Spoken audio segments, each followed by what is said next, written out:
Agora já está aqui na bancada do 12 em ponto 98, o vice-governador do estado, doutor Antenor Roberto. Boa tarde, governador, seja bem-vindo. Boa tarde, Ana, Tiago, doutor Arthur aqui, prazer estar na companhia de vocês.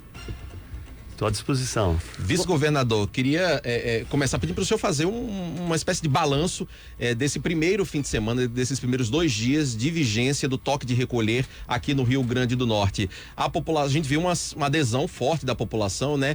Foi satisfatório esse início de toque de recolher para o governo do estado, para a operação que foi montada de contenção da pandemia?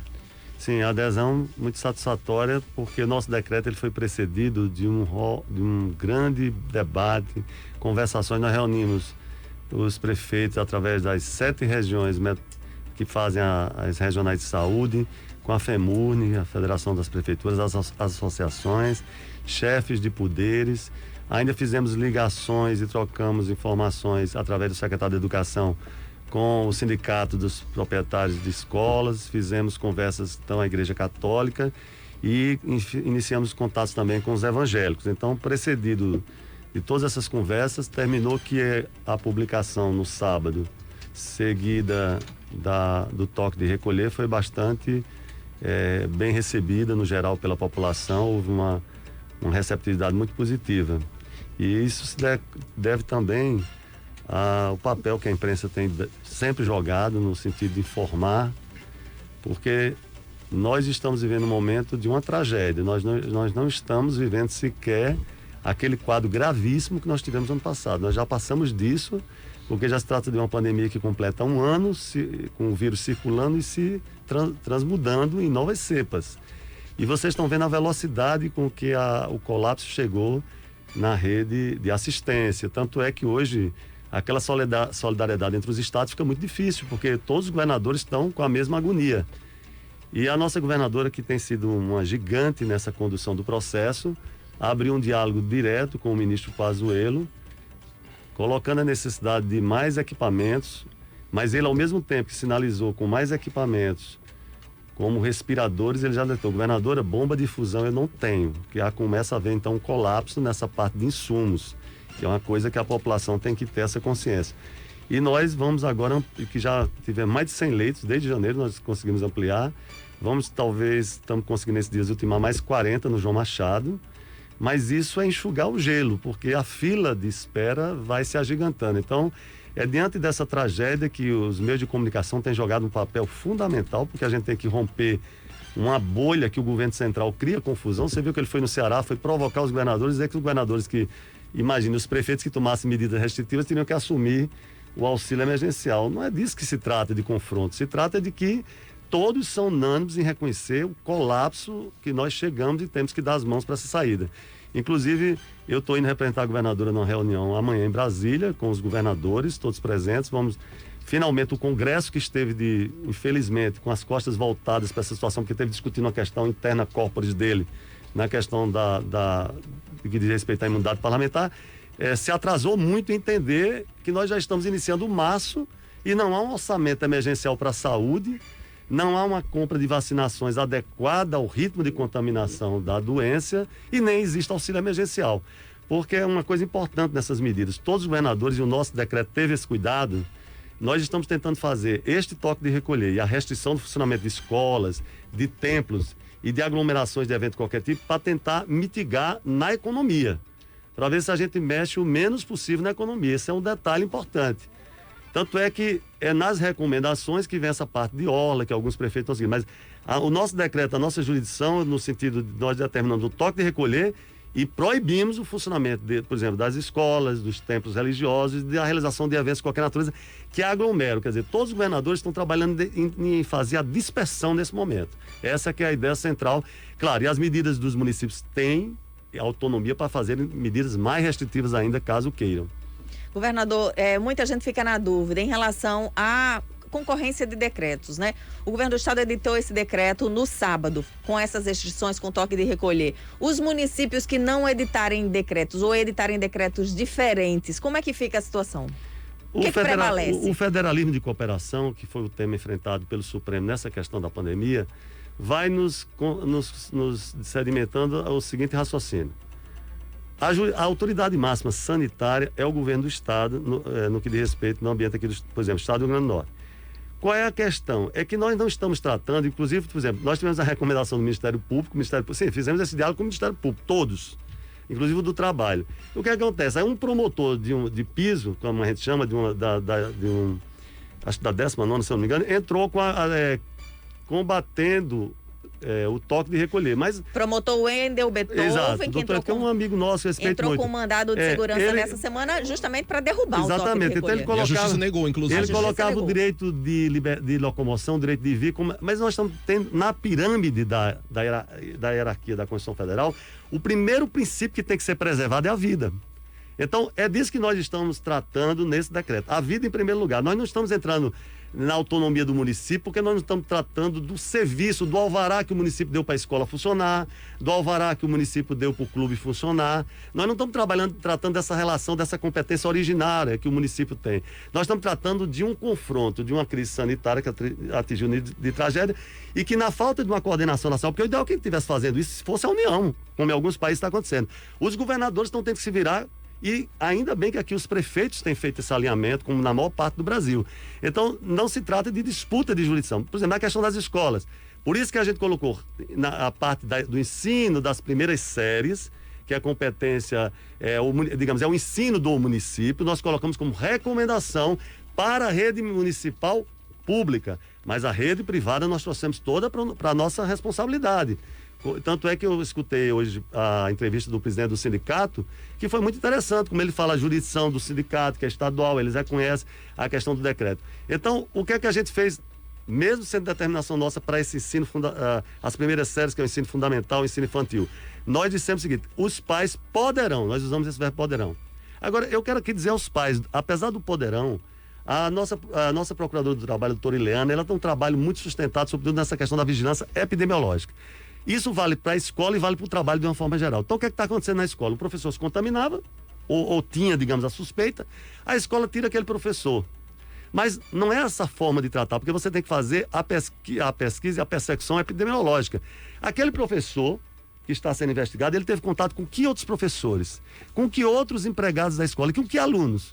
Porque aí você tem que exatamente fazer. É por isso que você vê notícias aí lá fora, em alguns países, que eles fecham a sala de aula, ou pode fechar a própria escola em razão dessa. Então chama-se a busca ativa na questão da vigilância epidemiológica que tem que acontecer. Só para a gente esclarecer, o decreto em relação às aulas. O governo do estado determinou que ensino infantil e fundamental...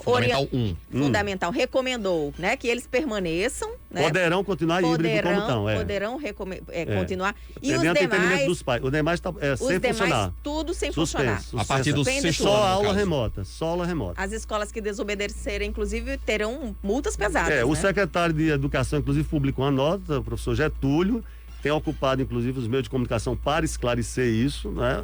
Porque o nosso objetivo não é punir por punir. Nós temos que buscar essa consciência desse momento dramático, porque não há leitos. Então, você tem que deixar isso muito claro. E olha que a gente está tentando fazer isso exatamente para evitar uma paralisação geral que aí compromete mais a vida econômica dos municípios. Então, é um momento, a gente vê se em 14 dias a gente consegue dar uma freada, ou aí avalia com 14 dias se precisa continuar isso. Prejuízo cognitivo, prejuízo intelectual, 14, 15, 20 dias. Gente, não adianta preservar isso se as pessoas perderem as vidas. É isso que está acontecendo. Vice-governador, o senhor, logo no iniciozinho da sua fala, o senhor afirmou que a intenção do governo do estado ao editar esse decreto era interferir o mínimo possível no funcionamento do comércio, porque sabe dos prejuízos econômicos que medidas mais restritivas podem trazer, né? Eu estou olhando aqui, nesse momento, 12h20, no sistema da Secretaria Estadual de Saúde, a média de ocupação de leitos críticos aqui no estado é de 88,85%. Ana, tem 24 leitos disponíveis nesse momento, mas tem 37 pacientes na fila, ou seja, a fila já é maior do que a quantidade de leitos disponíveis. E eu lembro que lá em setembro, quando a governadora autorizou a flexibilização da economia com a volta de várias atividades, naquele momento o governo estipulou como percentual ali mínimo de 70% de ocupação dos leitos. Quando caiu de 70% é que o estado autorizou essa reabertura. Então eu pergunto, com 88% de ocupação de leitos críticos, Essa medida do toque de recolher, o senhor acha que é suficiente para realmente conter esse avanço da pandemia? O senhor acha que, em função de a taxa de ocupação de leitos estar nesse patamar, medidas mais restritivas ainda podem ser necessárias depois desses 15 dias de validade do decreto atual? A carta assinada pelos governadores, publicada em resposta ao ataque do governo central, mas explicando toda essa parte das transferências de recursos, porque foi outra informação falaciosa e falsa, né? Botaram as transferências constitucionais, até o auxílio emergencial botaram na conta. O fato é que os governadores ali dizem que todas essas medidas procuram exatamente mitigar ao máximo então nós estamos nesse alinhamento.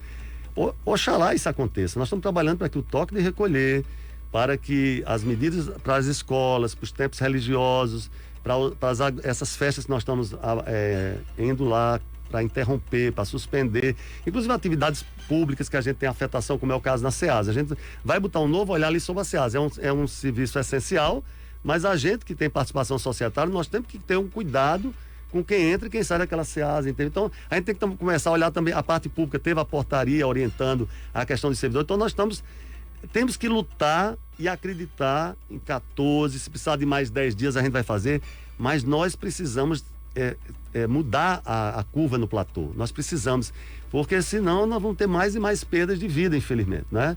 Veja que graças à operação que nós fizemos de criar uma rede regionalizada de saúde, permitiu que na agonia daqui a gente transferisse para Pau dos Ferros, como fizemos agora, já temos feito para Caicó, mas isso vai ter um momento de esgotamento também, né, nesses leitos do interior, se há contaminação no interior, porque essa contaminação ela não acontece de forma linear. E tem paciente que não aguenta uma exatamente. transferência dessa Não, também. nós tivemos perda de paciente, eu mesmo acompanhei um caso de que a pessoa infelizmente não sobreviveu. Então são situações que a gente tem que estar muito sensibilizado, porque é grave e gravíssima a situação que nós vivemos. Doutor Tenor, só uma pergunta assim, claro que a gente está passando por uma situação muito mais grave do que a que foi do ano passado, que era, né, uma situação nova, que ninguém sabia bem o que é que ia acontecer, e todo mundo, de certa forma, resolveu respeitar as restrições necessárias colocadas naquele momento.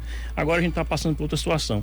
Eu queria perguntar, até que ponto o governo considera que essa situação mais grave que a gente está hoje, ela se deve às movimentações atípicas de veraneio, de carnaval ou das atividades normais, corriqueiras, de comércio, de escolas, porque a gente sabe que esse final de ano teve uma situação diferente, né, do que acontece normalmente, das rotinas normais. Então, até que ponto essas duas coisas elas podem ser analisadas de maneira diferente para embasar os futuros decretos do governo? O Comitê Científico trabalhou dessa forma. Ele raciocinou de que as aglomerações das festas elas concorreram diretamente para a proporcionalidade do aumento das infecções, porque foi exatamente no momento também em que nós vimos com aquela explosão no Amazonas, indicando que haviam cepas novas entrando já naquela região e que se espalharam para outras regiões rapidamente. Então, nós temos um dos maiores litorais aqui do Nordeste. Então, essa ida das aglomerações, como a gente assistiu a algumas, e praias que recebem gente de todo o Brasil, são de fato um fator que facilita essa transmissão. Porque você imagine, seja em São Miguel do Gostoso, seja em Pipa, se a gente quer pegar uma âncora no litoral norte e outro no litoral sul, as várias pessoas, os diferentes endereços de que migraram essas pessoas. E o vírus anda exatamente com as pessoas, com a saliva das pessoas. Então, nós nos tornamos também, evidentemente, uma porta muito aberta, porque são lugares que as pessoas... Aqui há dois fenômenos que a gente tem que considerar que afrouxaram muito, né? Você deve ter percebido, mas ainda bem que as associações, as federações de comércio, de atividade empresarial estão com muita responsabilidade, voltando para dizer a seus associados, porque tinha começado a desaparecer o álcool de cima dos balcões, havia um relaxamento já nas máscaras. Então, com a bebida, com a questão dessa beber muito na época de verão, dessas festas, e festas poderosas, vocês viram o tamanho das festas embaladas. Então, isso é, para o Comitê Científico, fator de elevação, sim, da contaminação. E por isso que as pessoas foram relaxando o uso de máscaras. E, sobretudo, a nossa juventude começou mesmo a ir para os embalos, é natural, a própria característica do jovem, a impetuosidade. Ele nunca, para ele ter empatia com o avô e com a mãe, é só quando o caso chega, a doença chega dentro de casa. É muito difícil essa questão da empatia ainda nessa juventude, pelos valores mesmo que estão postos hoje, infelizmente, na sociedade. E o outro fator é uma ideia de que existia, além da vacina, uma outra forma de você ficar imune. Então, muito consumo de medicação levaram as pessoas, porque esse discurso... Achar que estavam protegidas, e discurso de que determinadas medicações, aquelas que levam mais para verminose, que entraram muito na pauta, depois da cloroquina entrou aquela ivermectina. Então, isso criou uma ideia, uma sensação de que as pessoas pudessem se lançar mais. Uma falsa proteção. Uma falsa proteção. E um alerta. A vacina, quem tomou, é importante saber, os nossos velhinhos começaram aí depois do pessoal. A imunização só acontece na segunda dose. Se for o Coronavac, leva até 3 semanas para tomar essa segunda. E a outra leva 3 meses, se eu não me engano, agora aqui puxando pela memória Oxford. Então, é preciso estar atento. Tem que continuar usando a máscara e os protocolos de segurança, de biossegurança, mesmo quem já tomou a vacina. Um aspecto, vice-governador, é a questão do futebol. A CBF já tem dito que ela não interfere nos decretos de governos estaduais. Nós teremos hoje ABC e Ceará, 21h30, pela Copa do Nordeste. Jogos do campeonato estadual, alguns também começando 21h45. Até que ponto o futebol, que é uma atividade importante aí no contexto econômico do estado, ele pode sofrer algum impacto aí com este toque de recolher? Pois é, teremos toque de recolher a partir das 22 horas, já temos, né? E aí, o futebol tá liberado a ultrapassar esse horário ou vai ter que puxar os jogos para mais cedo, em governador? outros estados, por exemplo, como no Ceará, na semana passada, que já viu o toque de recolher, a CBF conseguiu, junto ao governo do Ceará, a manutenção do horário dos jogos para 21h45. Já houve algum contato em relação ao jogo de hoje à noite? Exatamente, as tratativas estão acontecendo. Se eu não me engano, o jogo de hoje o Ceará, inclusive, já está aqui. Está preservado, mas mudar, né? já estamos aí, Cadu, nosso querido secretário de tributação, está coordenando isso. A governadora pediu, está se negociando exatamente isso, levando em conta esses modelos que existem. Mas o caminho, não nos iludamos, é um caminho de restrição que nós estamos caminhando, porque essa pauta amanhã que vai ter em Brasília dos governadores com a presidência da Câmara é para exigir que a Câmara assuma um protagonismo diante do vácuo gerado. Então, você vai ter que explicar aí, vocês governadores, que providências tomaram. Então, os decretos estão tomando essas providências. Eu acho que o futebol caminha também para trazer esse horário.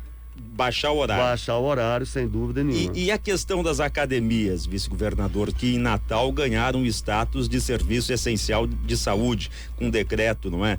A lei, na verdade. Álvaro Dias, uma lei já não é? em vigor. Que transformou em atividade essencial de saúde os profissionais como essenciais à saúde. Estão mantidas inicialmente as atividades? Nosso decreto, ele veja que ele não faz nenhuma outra interrupção que não desse tipo de reunião, digamos, de um coletivo. Todos chegam no mesmo horário, digamos assim. É o problema do templo religioso, é a questão da escola, que a aula começa para todo mundo naquele horário e termina para todo mundo. Então, só a questão das festas marcadas.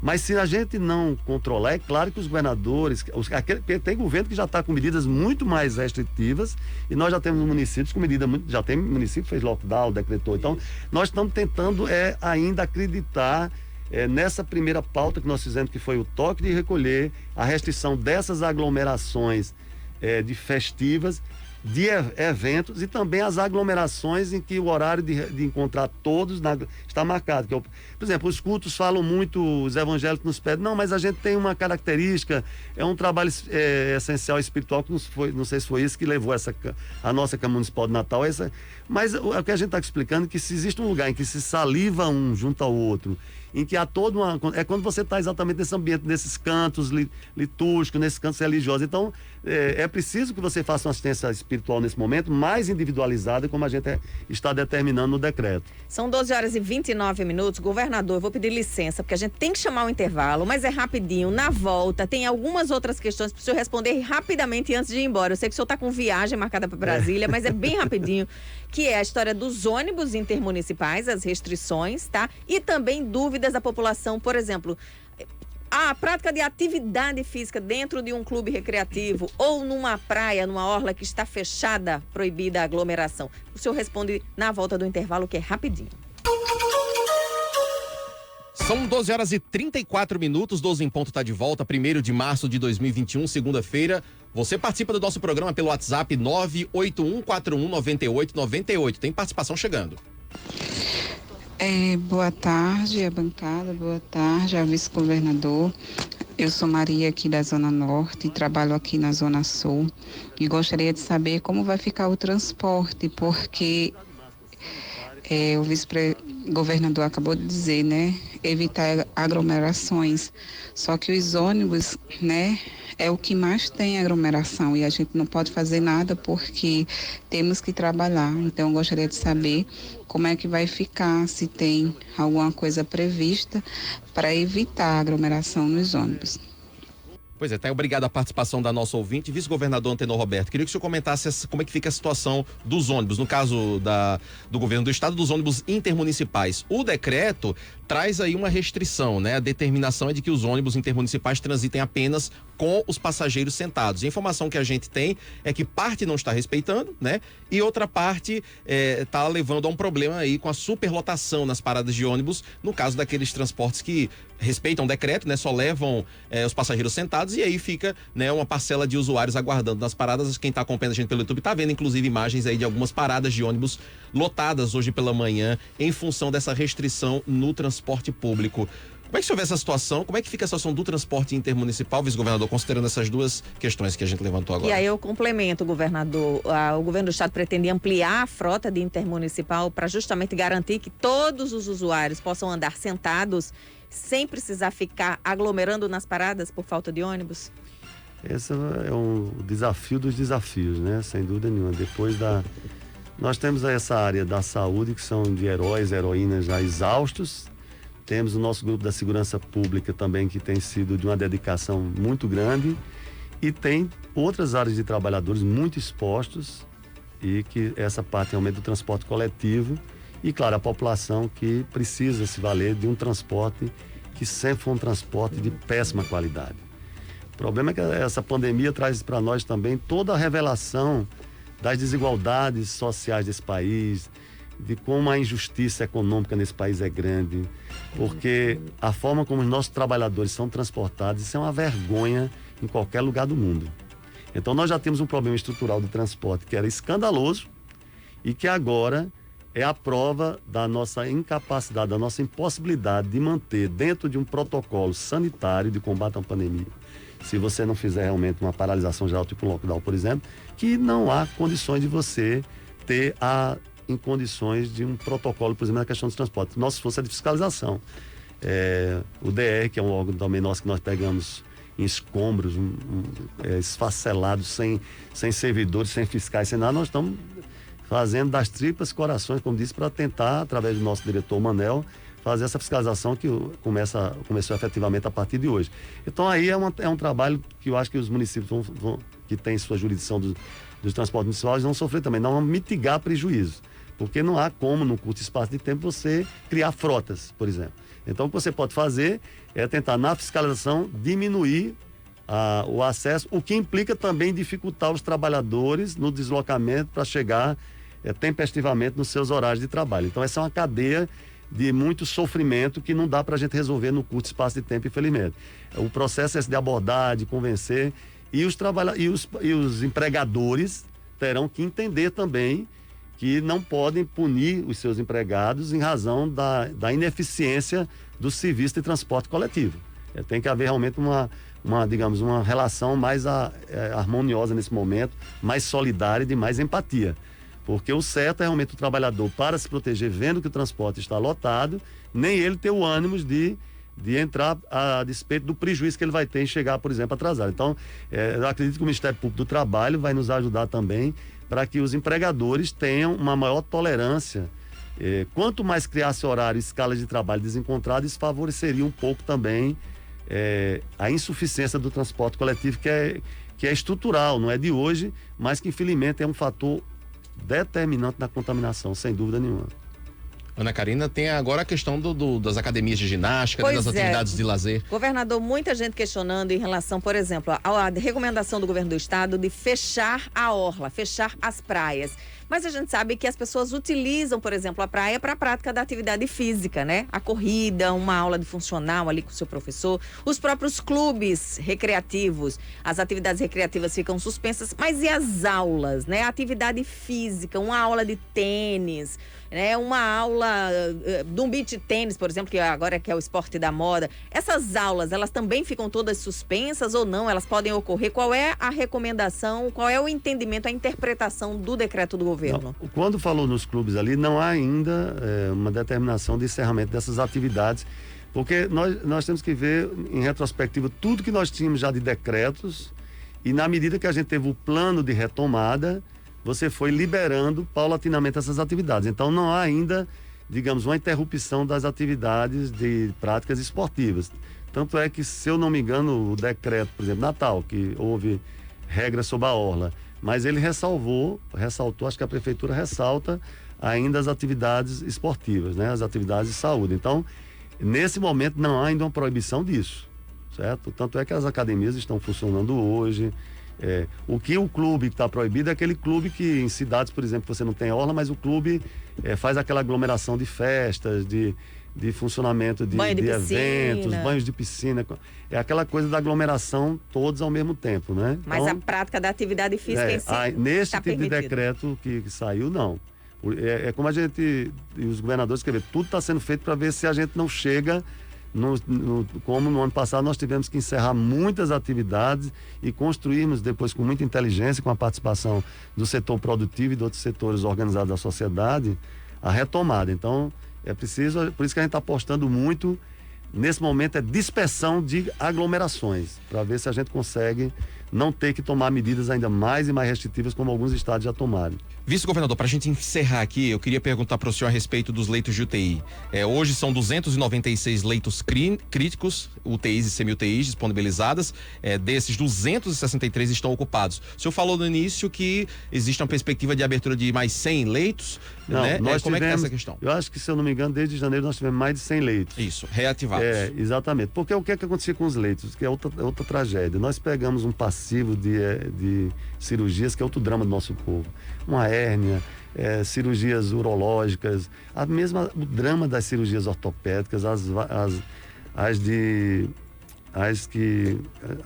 catarata, enfim, cirurgias. E temos também as vasos, né? Vasos, como é que a gente chama? As cirurgias da diabetes, então que... Vasculares, as vasculares, desculpe, é porque eu estou tão cansado, esqueci o termo, vasculares. E aí a gente já tinha começado esse protocolo. Por exemplo, o Hospital da Polícia Militar, ele já estava começando, já que a gente conseguiu fazer uma coisa bacana, quer dizer, aquele atendimento já que tinha sido objeto até da Anvisa de mandar fechar, encerrar aquelas atividades lá no Rui Pereira, nós conseguimos levar aquilo ali paulatinamente para o Hospital das Polícias Militares e já estávamos fazendo essas cirurgias ortopédicas. Então nós vamos agora reverter parte das cirurgias eletivas, porque, por exemplo, o Hospital da Polícia Militar, você vai botar 10 leitos Covid lá, vai ter capacidade para a gente ampliar lá.